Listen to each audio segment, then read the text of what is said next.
Dananipun panggihipun sang pinanganten minangka bubukane ati cara panggih mijilipun sang pinanganten putri sang Wisma Palarman tumuju lenggah wonten ing dampar kencana kanthi gending ketawang puspa. Datemanipun Katang Jurayu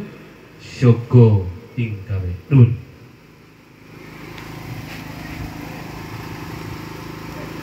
Cing cong cong cong cong.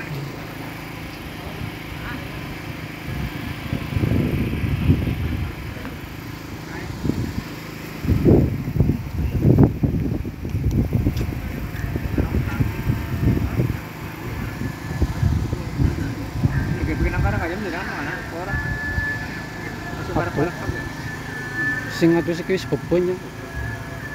Soale ora ana hasilé, Pak. Hasilé ora ana.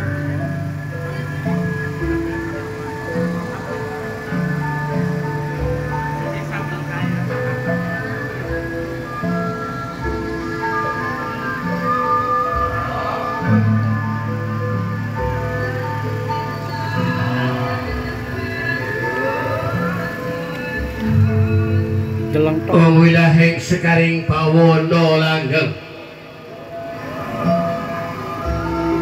binareng swaning pratangga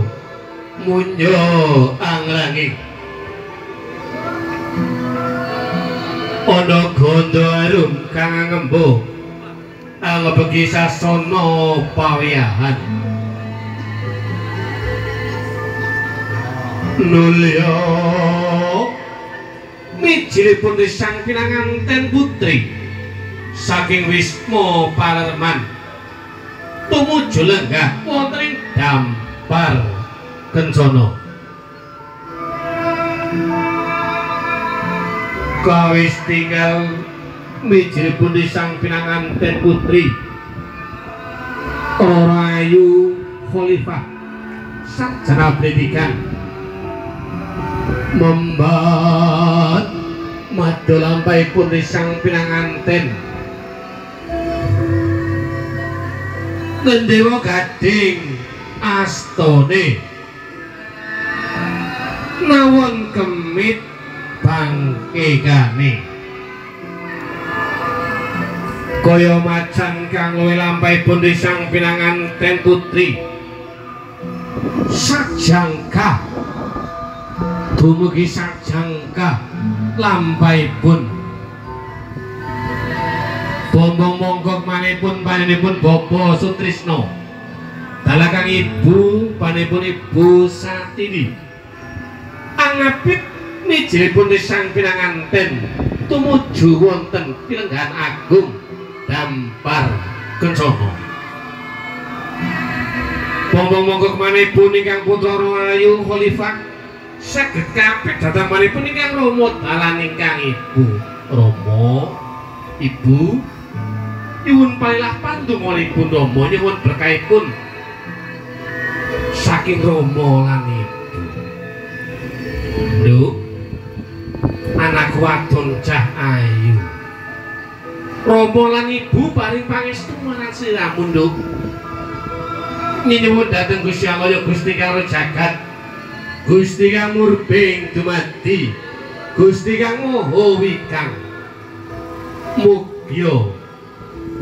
lampaipun Bagus Yohan Adi Pradana tumuju wonten menika pawiyahan tinebihna saking Sengkala Rubeda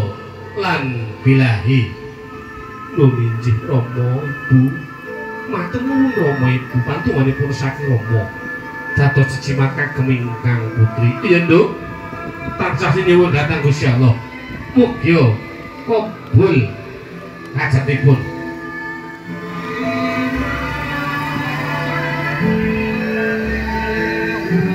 Barang Bu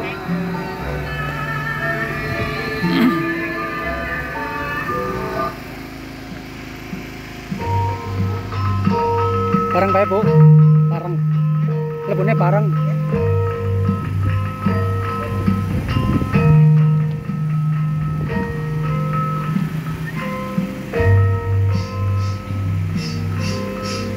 sumirat